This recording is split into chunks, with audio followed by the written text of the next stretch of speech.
All right, everybody be quiet. I need to pick up the pace now in order to finish, so guys stay with me. All right, remember that here OQ means if P then Q, you fill in those lines. What was the statement called again?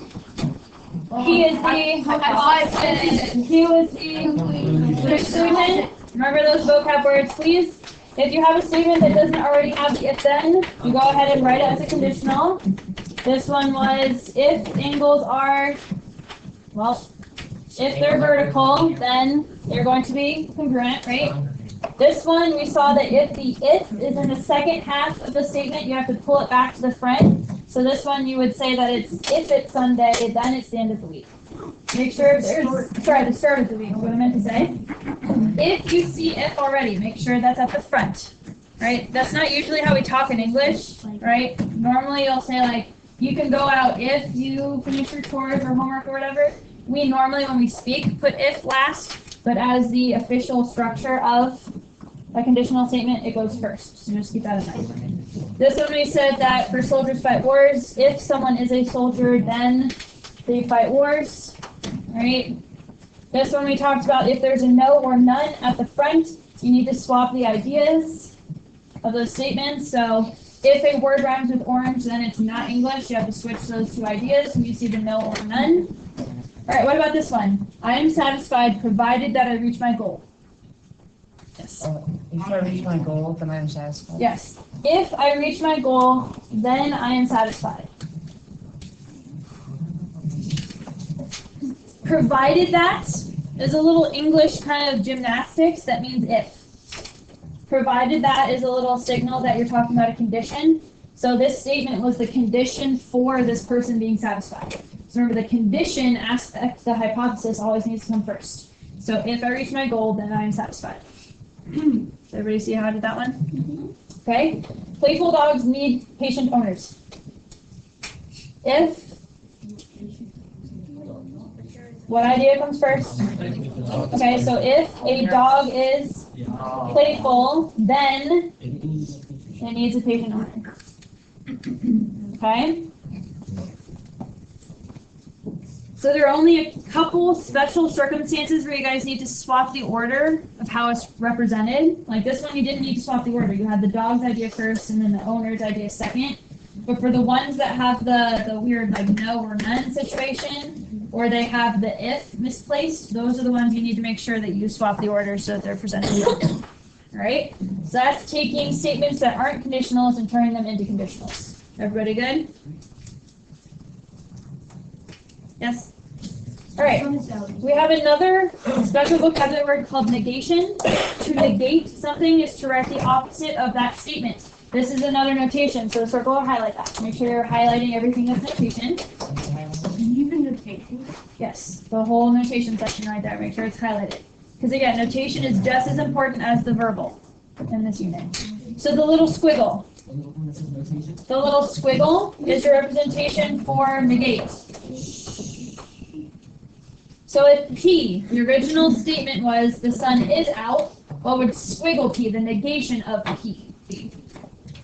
The sun is out, the negation of that is the sun is not out. Oh, can it be the moon is out? No, that's not the opposite of the sun being out. No, I mean not out would be the opposite of out. Okay? Don't try to make it in. Like, don't do opposite of out is in. Don't do that. For negation, all you have to do is write a not. Right? Or, if there's already a not there, how would you do the opposite? Take it away. Right? That's all you need to know about negation. Right? If you're trying to negate something, add on it, or if there's already a not, take it away. That's all you need. And then the symbol for negation is that little squiggle. Okay? Alright, these next three right here, please stop talking. We have three different kinds of statements you guys will need to know how to write. You have the converse, inverse, and contrapositive. The converse statement is when you guys switch the order of the hypothesis and the conclusion. So our original statement is P first and then Q. What do you notice happening in the notation here? Q is first and P is second. So they take the two ideas and they swap them. So if our original example here says, if it is storming, then there is lightning, what would the converse be? Yes. If there is lightning, then it is storming. You take the two ideas and you switch them. That's all you do for a converse. So go ahead and write that down.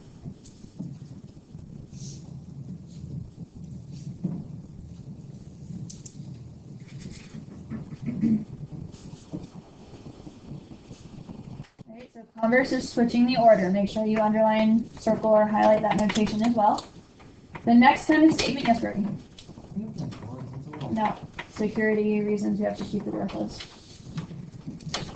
The inverse statement is when you guys write the negation of both of your ideas. So take a look at the notation. Did the order change in any way?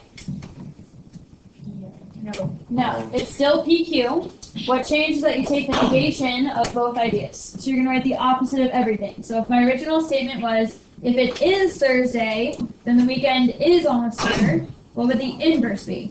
If it is not Thursday, then the weekend is not almost here. Exactly. Well, hold that thought. Hold that thought. Write this down. This is the inverse. Inverse is when you write the opposite of both the hypothesis and the conclusion, which is typically just adding a not or taking one away. And then again, make sure you highlight or circle the notation.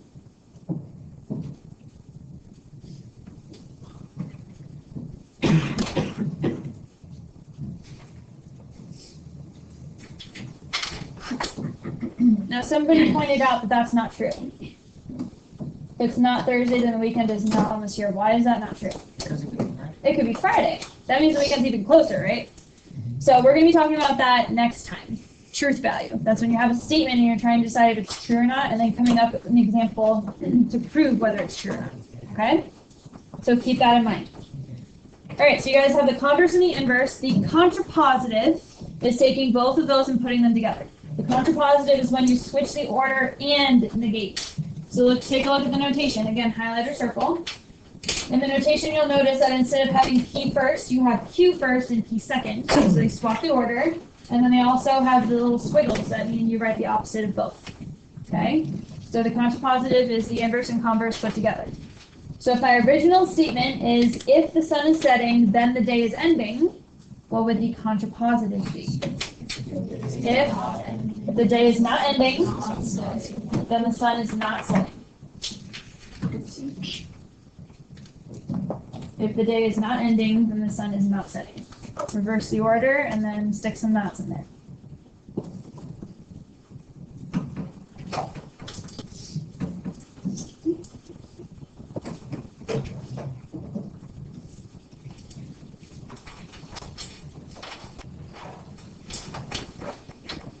Alright, it's very easy to confuse inverse and converse because they sound so similar. So make sure you guys have memorized what a converse is and what an inverse is and how to write them.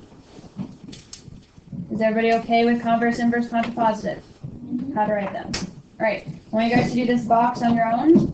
The original statement is, if today is Christmas, then there is no school, and the notation is PROQ. I want you to write the notation and the new sentence structure for the converse, inverse, and contrapositive.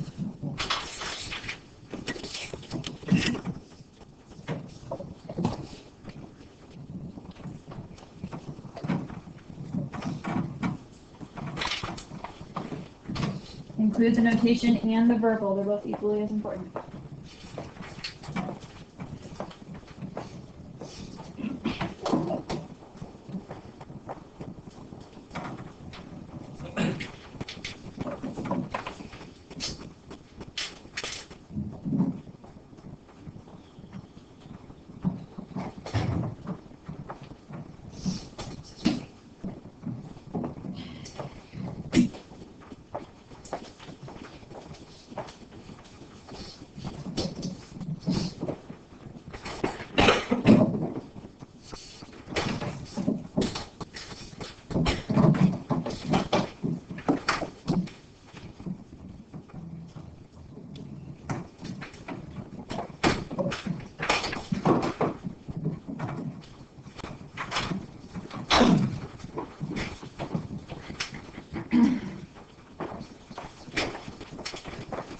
Alright, who thinks they know what the converse is? Anybody want to hazard a guess for the converse? Yep, go ahead. If there's no school, then it is Christmas. Yes. If there is no school, then today's Christmas. Make sure you have the appropriate notation as well. Q first, P second. All right, who has the inverse? Yes, Keely. If today is not Christmas, then there is school. Yes. Notice how the second idea there, the conclusion had a no. Remember when you're writing the negation of something that already has a negative, you just take it away. Don't say that there is not no school. Please don't do that, okay? Just take the no away, right? Two negatives cancel each other, right? So just say that there is school, take the no away. All right, what about the contrapositive? If there is school, then today is not Christmas. Very good. If there is school, then today is Christmas. All right.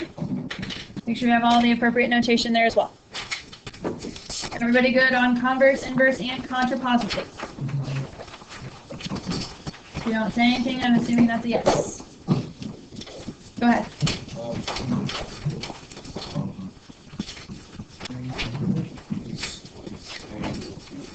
You reverse the order and negate them. Okay?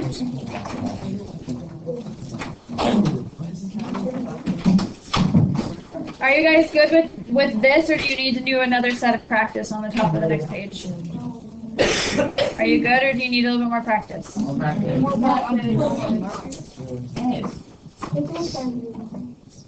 right, I'll give you guys like a minute to do that one. On top of the next page, there's a little bit more practice.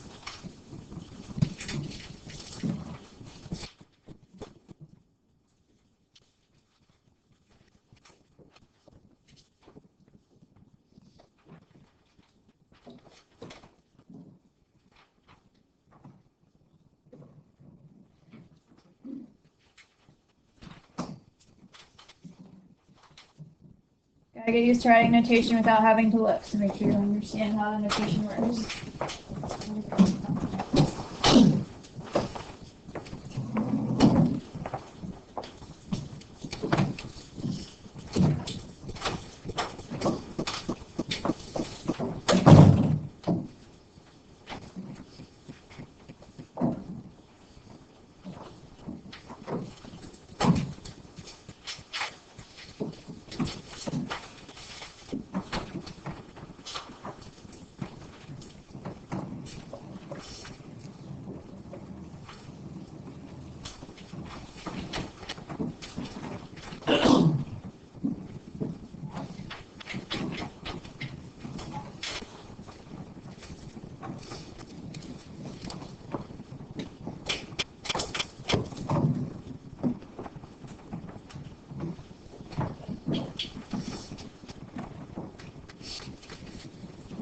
Anybody want to let us know what the converse is for this one?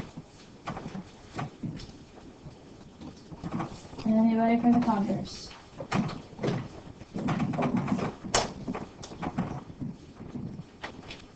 Yeah.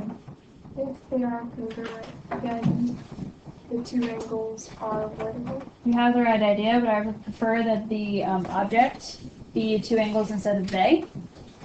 You want to make sure that you're telling me what the object is in the hypothesis. So leave the two angles here and just kind of swap the ideas. If two angles are congruent, then they are vertical. Right? So if you start with they, I don't know what you're referring to. Never start a sentence with a pronoun, right? English class. So just, I wouldn't count you wrong. It's just a little bit better to write it this way, where you have the object first and the pronoun second. All right, what about the inverse? Angles are not vertical. Yes. If two angles aren't vertical, then they aren't congruent. Is that a true statement? If angles aren't vertical, then they aren't congruent. Can you have angles that are still congruent but not be vertical? Yeah, so not true statement. All right, what about the contrapositive? Yes. If two angles are not congruent, then they are not vertical. Yes. If two angles are not congruent, then they are not vertical. You can use contractions if you want to, that aren't. As long as I know that you're including the not there. Is that a true statement? Yes. That one is true, because if they're not congruent, they can't possibly be vertical, right? The vertical angles have to be congruent. So you'll notice that there's a pattern with them being accurate or not accurate, and we're going to talk about that more on day 2. Alright, so hopefully that set of practice made it a little bit easier if you were confused before. Alright, we're going to move on to talk about a couple more symbols. We're going to do some cool detective work with math. We have some coding and decoding that we're going to practice here. Before we can do that, we need to know what these symbols mean. So remind me, what does the little arrow stand for? If then. The little arrow in words represents if then. Right? These little symbols represent words. This squiggle, we call that negation. Right? Make sure you write that above the box. So I want you to get familiar with the vocabulary. So the little squiggle, which is called negation, what word does that usually represent? Not. Right, so the negation typically represents the word not, or no, depending on what the English is. This little one that is right here, it makes a little kind of V shape. That's called a union symbol. You may have seen it before, more curved, so it looks like a U. That's what it looks like when you're working with numbers. But with words, with verbal notation, it is a V shape. This represents the word or. So it's called union, so I want you to write that above, because that is a vocab word you need to know. So that's a union symbol, which makes a union statement, and it represents or. What do you think the intersection, one next to it, would be? Yes, and. So instead of a V, you have the inverted V, so now it looks like a mountain, right? That is called an intersection symbol, or intersection statement, and it represents the word and. The way that I remember the difference between the or and the and is this kind of looks like an N, which is in the word and. That's how I used to remember it. Oh no, I gave you the answer. Well, pretend you don't see that. Undo. Alright. You guys know what this stands for? Therefore. Yep. This one is therefore. It's literally wire. The 3 dots is called therefore. Alright, so what we're going to do is 2 different sides of a coin. We're going to start with the verbal turn into symbols, and then take the symbols and turn them into the verbal statements. So what we're going to be doing, listen up, I have R, S, and T. They all represent different ideas, and then I have the or, the and the if-thens in there that we're going to be using with symbols.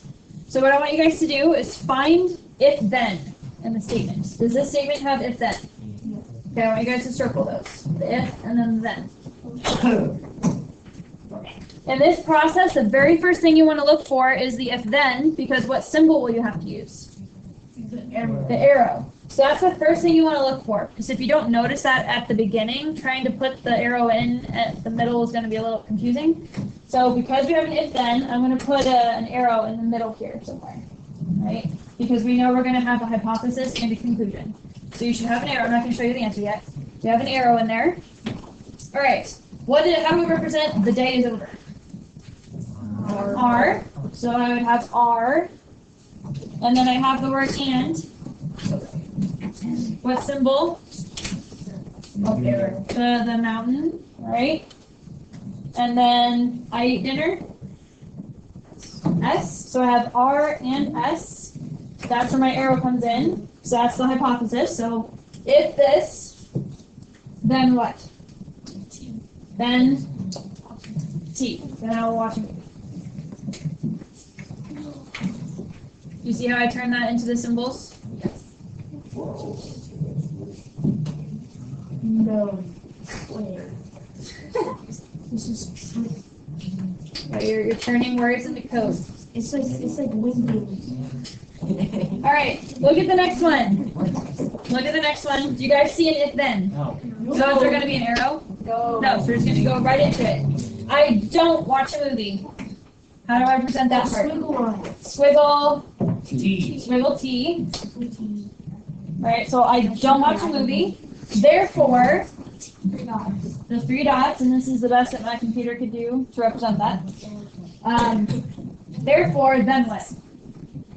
The day's not over. Squiggle R. Squiggle R.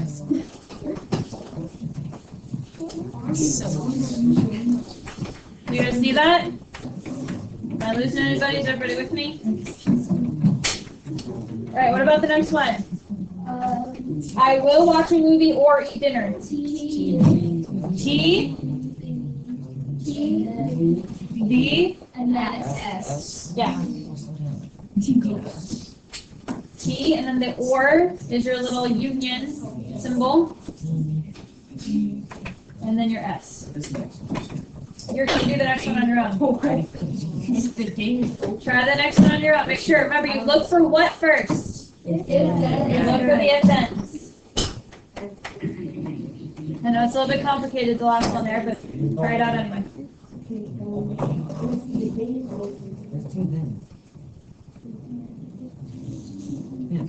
This is spelled properly.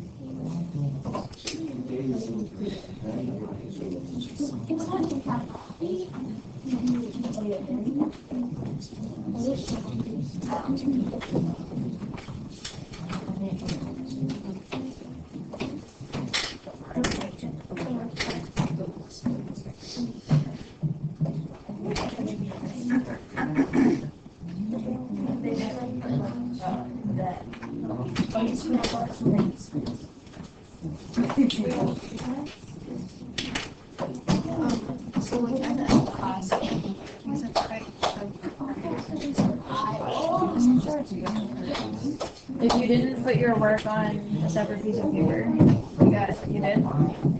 We'll look at it.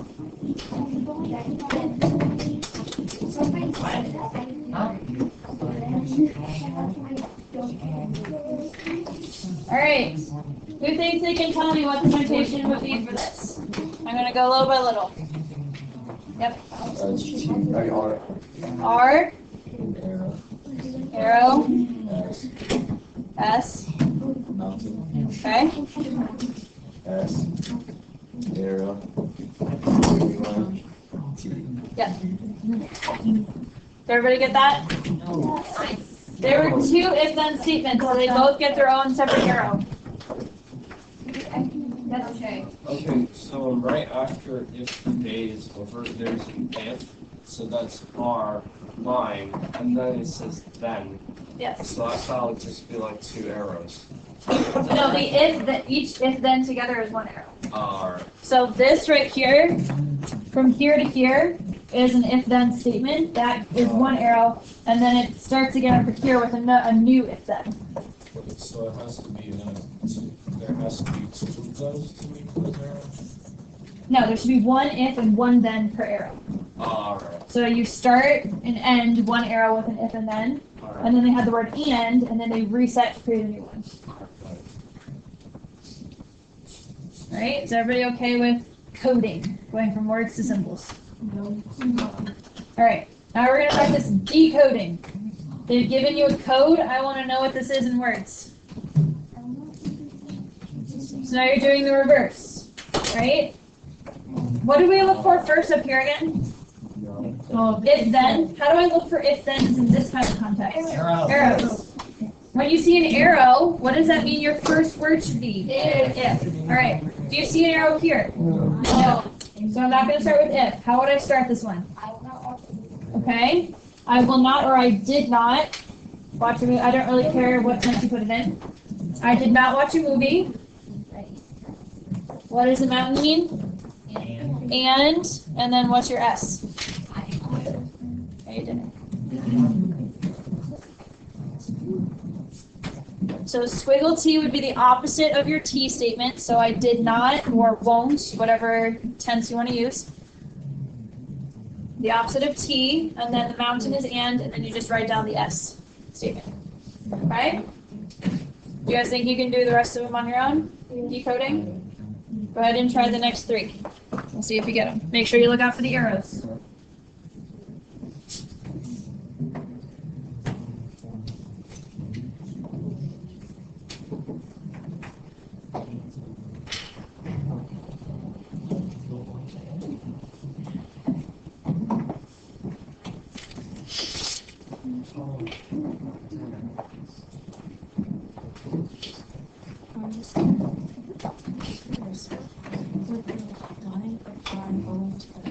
Yes. For it to apply to both of them, it's going to have parentheses the same way that this should.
Once you have your answer, you can cross-check it with what's on the board.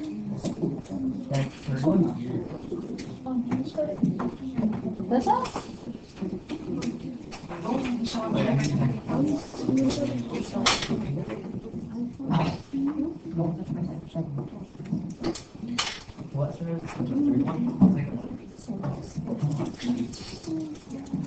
Oh, yeah, no.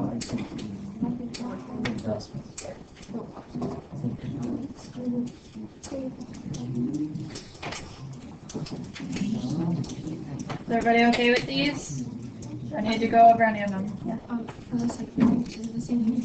Here? Yeah. Is it, say again? Same thing. Yes. Yeah. I don't care what tense you guys are in.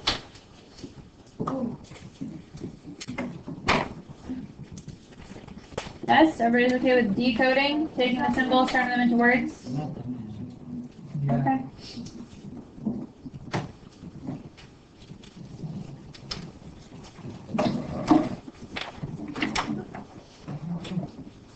If you guys are done, take a shot at this box right here. Right? I just want you to name the type of statement. Is it an inverse? Is it a converse? Is it an intersection, a union, whatever? Go through and fill out each one of these statements, what kind of statement it is, based on the very top one, the conditional. So once you finish the decoding, do the summary box here and name what type of statement it is, based on the words or the symbols.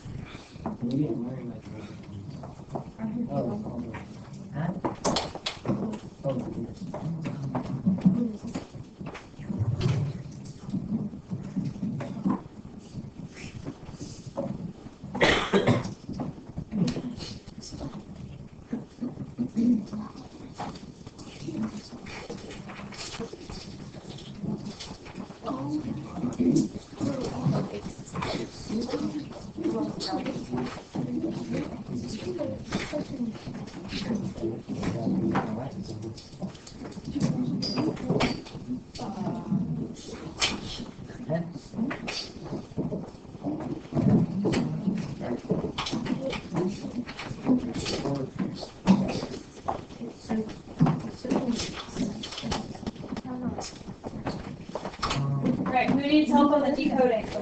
Anybody? No, but what is it?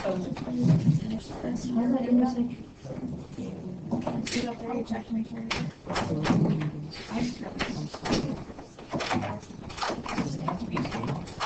I don't care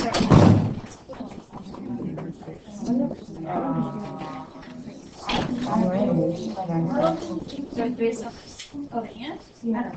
Or we call it That's crazy.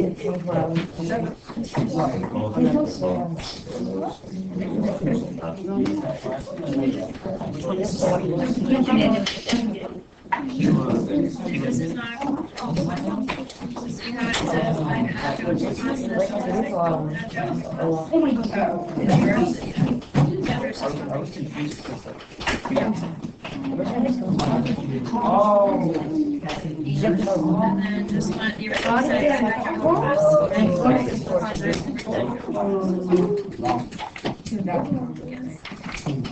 And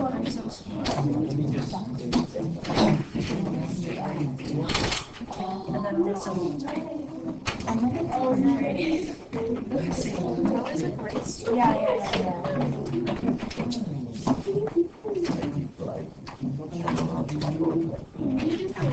Right, everybody's okay with the decoding? I can scroll down? Yes? Okay. Let's take a look at this box right here, right? The original statement says, if I have geometry class, then I have homework. P to Q, right? That's your original conditional. What would I call the statement, if I don't have homework, then I don't have geometry class? Yes.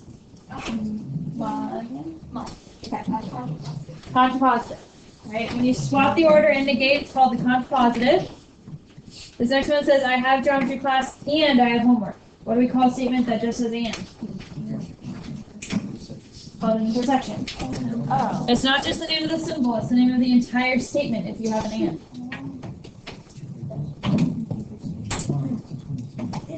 If I don't have geometry class, then I don't have homework. What kind of statement would that be? Inverse. That's the inverse. They didn't change the order, they just wrote the opposite of the two ideas. That's your inverse. I have geometry class or I have homework. That's your union, because that's the word or. If I have homework, then I have geometry class. Converse, so you took the original ideas and swapped them. Okay? So that's how you find out based on the words. Now we're going to look at the symbols. Right? What do you call the one where it's the same order, but now you have the little squiggles? That's your inverse. What do you call this one with the mountain? Okay? And it doesn't matter what order the P and Q would be in, it's just the symbol in the middle that matters. Alright, this one swapped the order of P and Q and made them negative. That's the contrapositive. This one just swapped the order of P and Q. And then this one has the little dip. That's your... Okay? Not only do you need to know how to write them, you need to know how to identify them based on words or symbols. Questions? Any questions on that stuff? We're going to kind of switch gears on the next page. Okay. Venn diagrams. We don't see a whole lot of this. So don't get too stressed out if you don't understand it, but we do see it a little bit, so I want to make sure we address it. The main thing you're going to be seeing is interpreting Venn diagrams. Okay, so I'm going to have pictures of different types of Venn diagrams, and I'm going to ask you questions, right?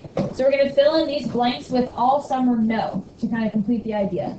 So the first one here is based on this diagram. I want to know what the relationship would be between integers and rational numbers. Okay? So where do you see integers represented in the Venn diagram? It's this circle, which is what relation to the rationals.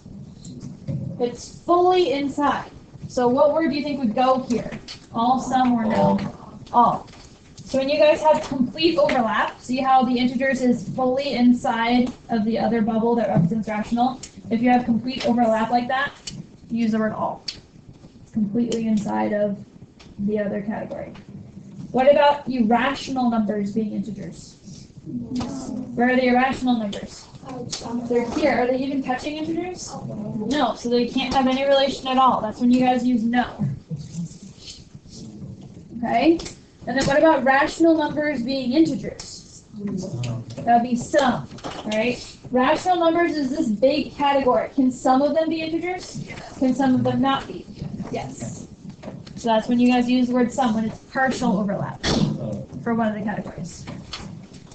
So you have full overlap, no overlap, or partial overlap. Okay? If I ask you to write a conditional statement relating integers to rational numbers, that's going to take me back up here. How can I write this as a conditional statement? Think back to what we were first doing when I was having all those glitches. How would I write this as an if-then? Okay. If the numbers are integers, then it is a rational number. Yes. If a number is an integer, then it's a rational number. Or if numbers are integers, whatever, as long as you have the same ideas in the correct order. Alright. just for the sake of fun, how would I write this one as a conditional statement? Remember, it starts with a no. Remember how you do this when it's a no? Oh, you switch. You switch. So you would say, if a number is an integer, then it's not an irrational number. Remember when it says no, you have to swap the order. Okay? What about this next picture here? I have the math. Math is this full bubble right here. Soccer is this full bubble. And then where they're meeting or crossing over each other, that's the art students. Okay? So, same thing, all some are no math students are soccer players. Some. Because the soccer and the math overlap in the middle. So some of them are both math and soccer. So you see the math is the, I wish, here, I can try. I hope this doesn't mess it up. Math is like this is Math is this.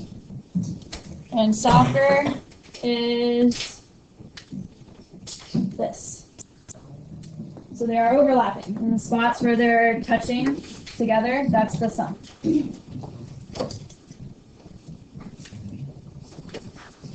Okay? What about art students being math students? It would be all. Art is right here. Is this section completely inside of the math? Oh yeah, that's sorry. Yeah. Math is the red. Art is completely inside of that red bubble. It is also inside of soccer, but it's not asking you the relationship between soccer. Yeah, so art students are, all of them are math students and also soccer students, but they weren't asking about soccer. Brody, you are correct. You are correct. They just weren't asking about soccer. Yeah. Yes, the middle is where they're overlapping is what they have in common. All right, who can tell me a conditional statement relating art students to math students? If all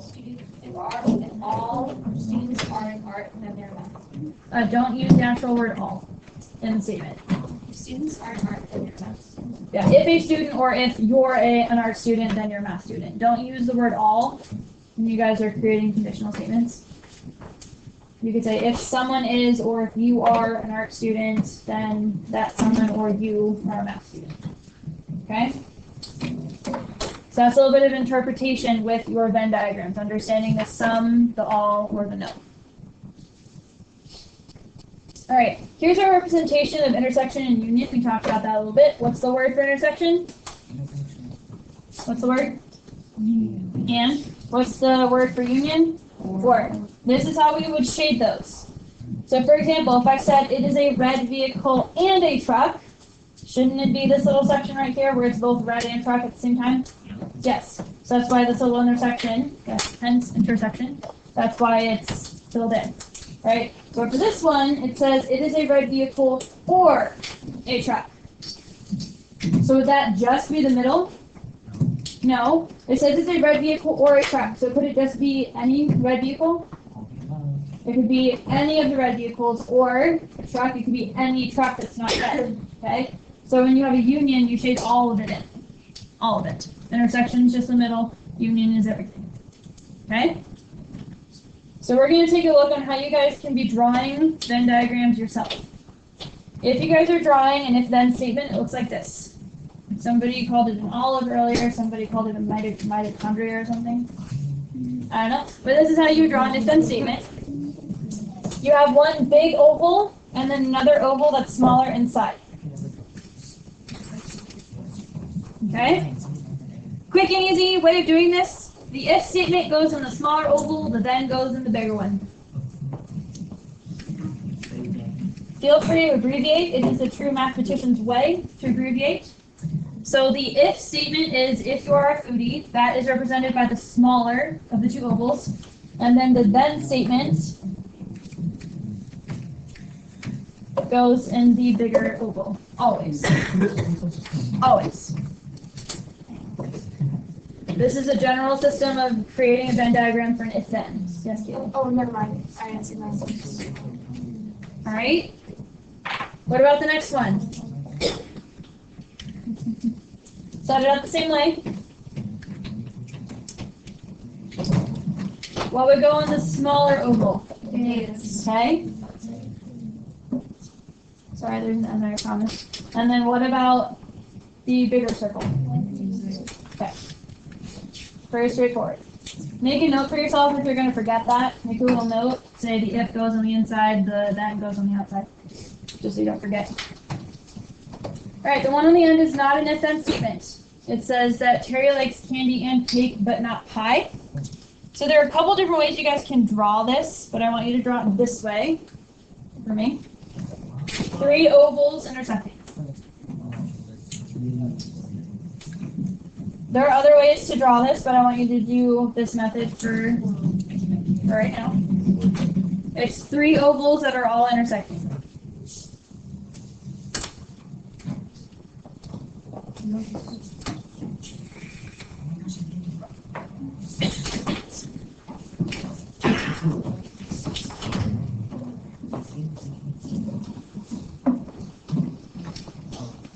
Like that. Okay? Good to know. Alright, now I'm going to label them candy, cake, and pie.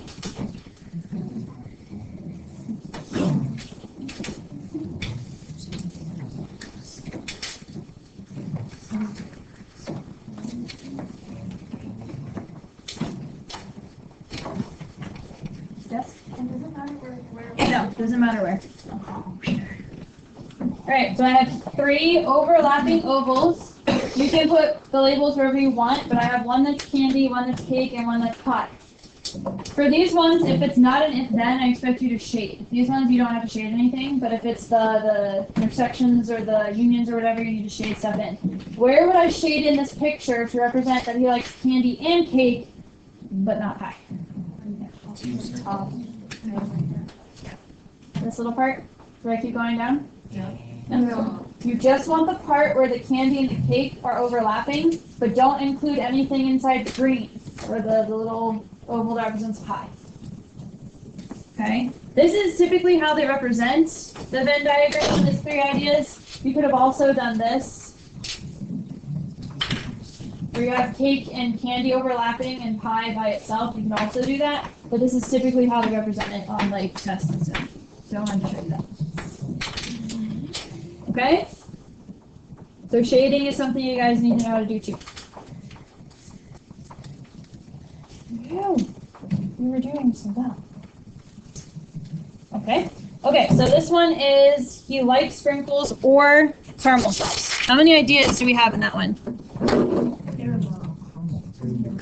I pronounce it caramel. Sorry. Okay, we don't need to get into an argument about how it's pronounced. Alright, guys. As my computer's whatever it's doing, I want you guys to draw 2 ovals that are overlapping.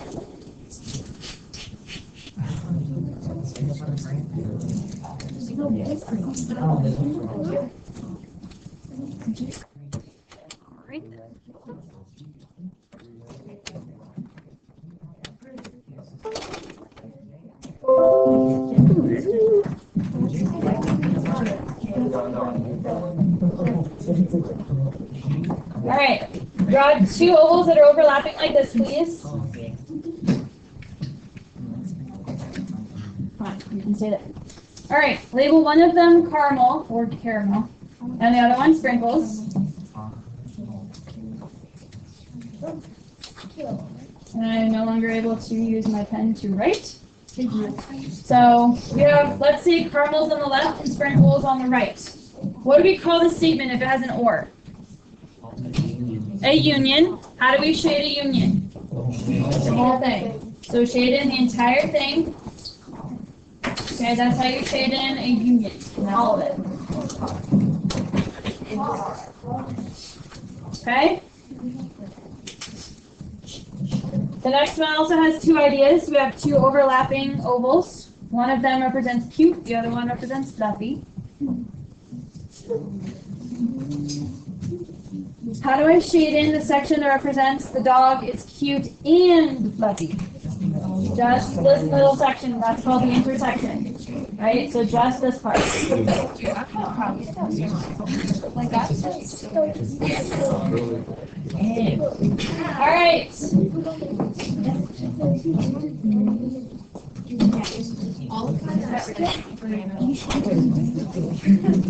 All right, listen up. This next one says that some mammals are cats. How do you think I would draw that before I show you? Big circle. Can you be a little bit more specific in terms of position? Is it going to be like overlapping ovals like this? No. One big oval and a little oval inside a big oval. Yes. This is another if then. Okay, because it says some mammals are cats, right? So the bigger oval would be what? Question? Yes, the bigger one's mammals, and then the smaller one would be cats. We're not shading. This is not, you only shade when it's talking about animals. Okay? So this one says some mammals are cats. Would it be able to draw them overlapping? Guys, could you draw the same diagram with overlapping ovals? No, because you can't have a part of cats out here. That would be cats that are not mammals. Those don't exist, right? So that's why I have to have cats entirely inside of the mammal's oval. Alright, so you have to think about it logically. That's why it's the logic unit, guys. So make sure you're really, really careful when you are working with that. Alright, last thing we're going to talk about, so I can shut up now. I have diagrams created and labeled. I just need you guys to shade. Okay? But in order to shade correctly, you need to understand what the Venn diagram is talking about. Okay? So take a look. What does this oval right here represent? It's labeled guitar, but what does this represent? Students that are in this oval, what do you know about that? Play guitar. Yeah, it's inside piano, isn't it? So these kids not only play guitar, they also play piano. What about the kids around this edge here? They only play piano, and then what about the kids kind of like here? They play all three. Flute, guitar, and piano. They all overlap in this section right here. You have all these different sections that kind of mean different things. You have to be really, really careful as you're interpreting the picture. I want you guys to shade in the area that represents students that play the guitar and the piano, but not the flute. I want you to find that section in here and shade it in.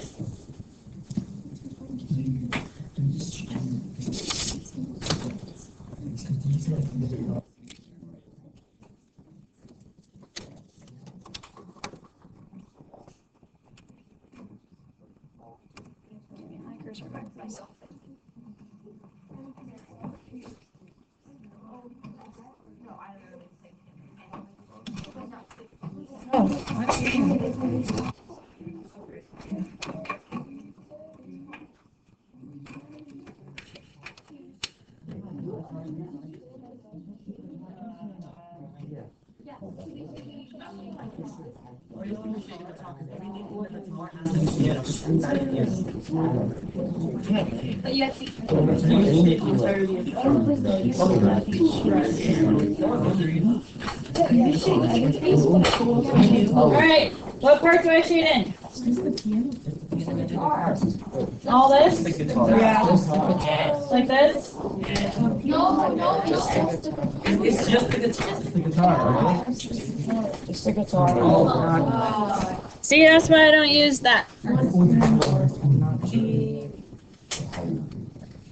Alright, you should only shade in this part.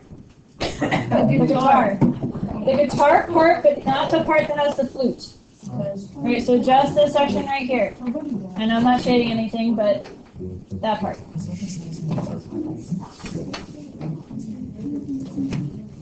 Does everyone understand what I mean? Yeah? Daniel? Okay. Do you understand how this oval is people who play guitar and piano? Because guitar is inside of piano. Do you see that? Daniel, are you actually with me or are you just saying oh? Okay.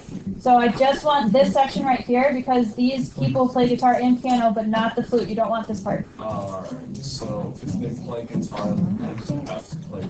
Yes, they have to. Yes. Alright, and then the one off to the side says that Tim plays only the piano. Guys, how would I do the part that's only piano? Just the outside part. The outside part that does not include the flute. Yes. That's right. Like the outside of the big circle? Yeah, this section right here. Oh, okay, yeah.